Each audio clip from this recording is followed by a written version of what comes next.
Welcome to the free audio rendering of Not Without Scars 2. Such an insightful and impactful work must be accessible to the countless number of people living similar life experiences. Becoming a best-selling author pales in comparison to creating a tool capable of instilling hope in the multitude of people trapped in the valley of decision. My greatest profit comes in helping others emerge victorious over their life struggle. My goal is to encourage individuals to follow their dream. My message: you must never quit on your faith, pursuing your aspiration or vision. Please subscribe to my YouTube channel. Take a moment, invite your family, friends and acquaintances, and enemies to listen to this work chapter by chapter. It is free to listen as well as free to subscribe. Peace, love, and phenomenal blessing.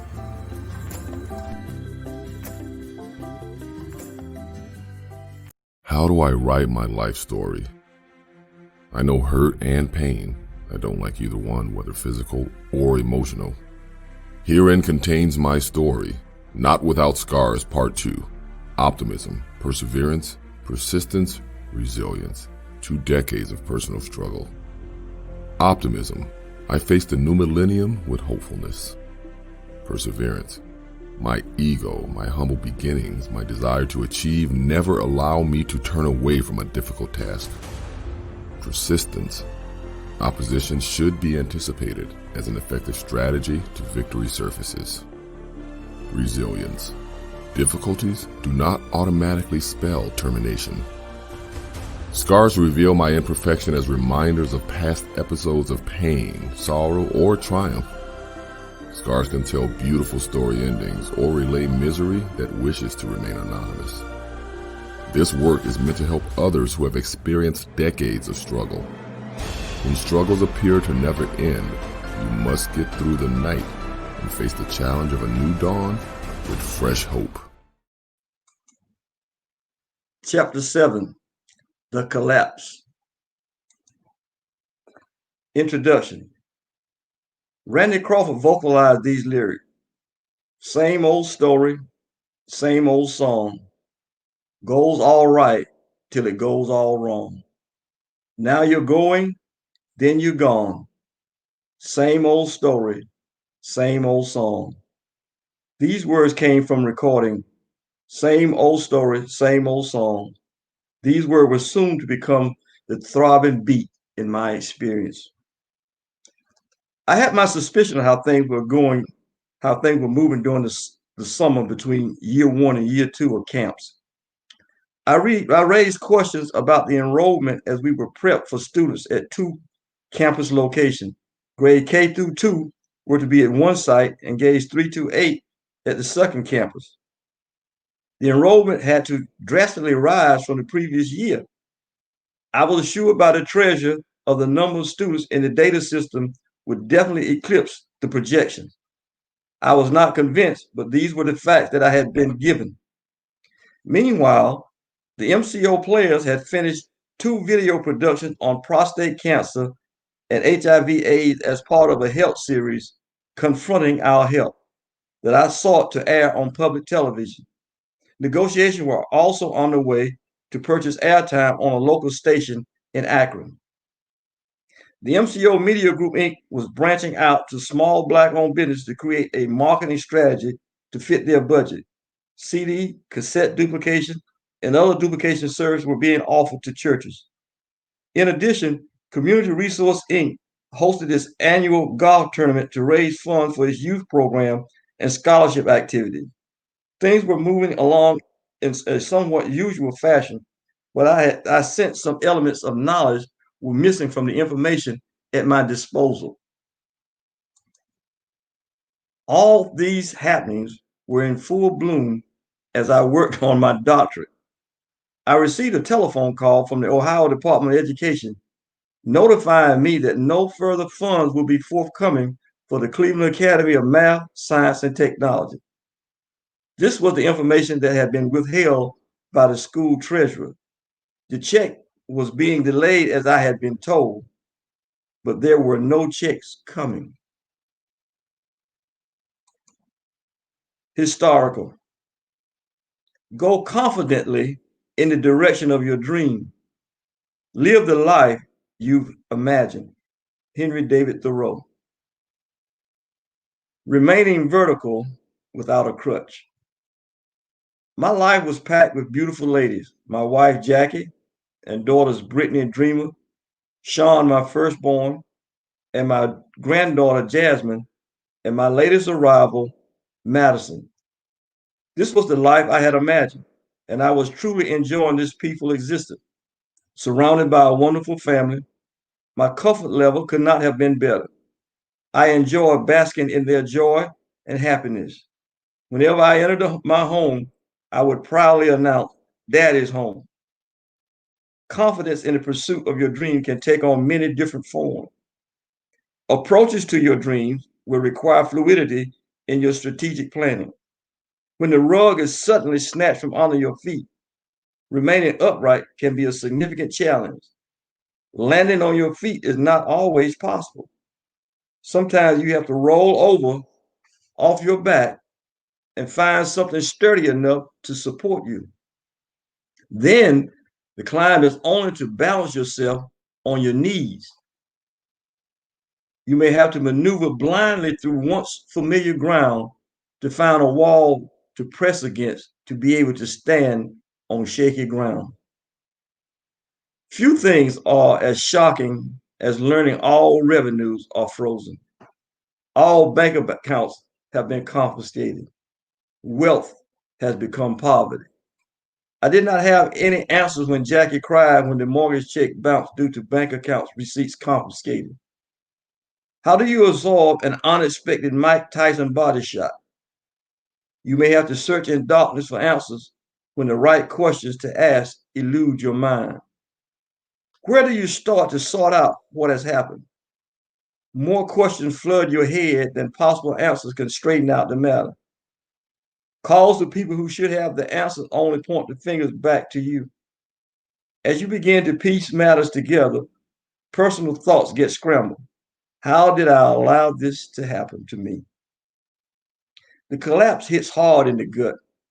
Home life has to be immediately stabilized. Instincts have to govern where logic is failing. I had no contingency plan for an unexpected collapse of what I had constructed from the egress of a prison environment to the security of a gated community. I had to find the strength to stand as my world collapsed around me. Social Black experience. Have a vision, be demanding. Colin Powell. The suddenness of change. As CAMST's demise became the central part of my troubles, I had no idea the plethora of negative events heading my way. Even without the state funding, I was scrambling to keep the doors open, staff paid, and students in the classroom with an environment for learning. I still stayed away from campus altogether as finding revenue stream was my priority. I was unaware of other issues being raised by staff and volunteers. Some volunteer, who I had no idea was affiliated with the school, had called the news team to report irregularities with the feeding of the children. Several teachers were complaining about a health care coverage. Most of the assembled people did not want their faces on camera as they huddled together in a group with the camera rolling, showing their feet, revealing the number of people was more than the visible leader. The volunteer leader was an obvious plant. The others I could not distinguish, but one staff member I could positively identify. I recognized my shoes on the evening news. He was wearing my burgundy suede and lizard shoes. The president of First Merit Bank happened to be home in Akron and saw the news broadcast. I was negotiating an additional loan for the building where the school was housed. Of course, the next day he canceled the loan. In addition, he started foreclosure proceedings against the building as well as my home. Shortly, I would be headed toward a very stressful deposition. People I had only tried to help had begun the successful shipwreck of my life and ultimately the breakup of my family unit. CAMST personnel would be hounded by the press daily. Finally, I gave an interview with Obi Shelton. This was after conversation with officials at the Ohio Department of Education. This stream of bad publicity had to stop. The interview was seen by Ms. Hoover. She called it any association with the movie project. Other people who were affiliated with projects associated with my entity were withdrawn almost simultaneously. It was as if the collapse was orchestrated by a skilled choreographer. The dominoes were falling like cascading waters over a cliff. It was a negative free fall on all my financial structure. The collapse had definitely done its damage. However, the continued pounding was far from over. I was still Mark Carbonell. Visions were always birthed in my spirit. I refused to allow my soul to die on another round of attacks. I would not cave under the pressure, even under the suddenness of the change of fortunes. Theological. As we know that in all things God works for the good of those who love him, who have been called according to his purpose. Romans 8:28, New International Version. Nobody knows the troubles I've seen. I recognize the revelation and the systematic attacks were not going to dissipate by osmosis. The current experiences would test my faith and uncover the depth of my support system at home and outside. Experiencing life in an underdog position seemed to be a destiny always hounding me. The odds seemed always stacked against me. The difficulties were too threatening to my existence. The time to stop and think evaded me, let alone allow for a moment to indulge in self-pity. How did I let my guard down? What key signs did I not act on? Why did I become so trusting and loving of everybody?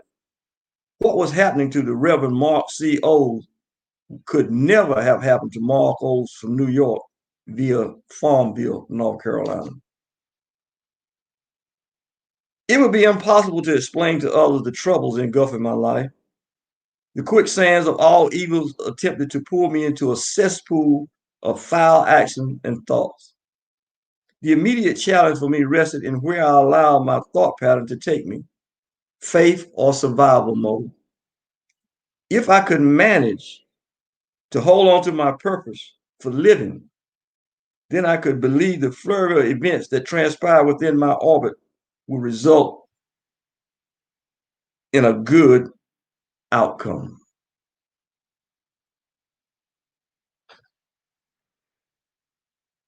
One of Brittany's classmates had invited me to speak at her high school. The students were to bring a local business owner to discuss their experience. The invitation had come before the current situation unfolded. I kept the engagement, and the students were fine. An African-American couple approached me after the presentation to state, "You are that man who wrecked that school." They were vindictive and punishing. I could not help but think, these people talk to Reverend O any kind of way, but they would never have said anything or even approached MC in that manner. I had to hold fast to my integrity of my faith. People appeared to recognize the pacifist nature of Reverend O.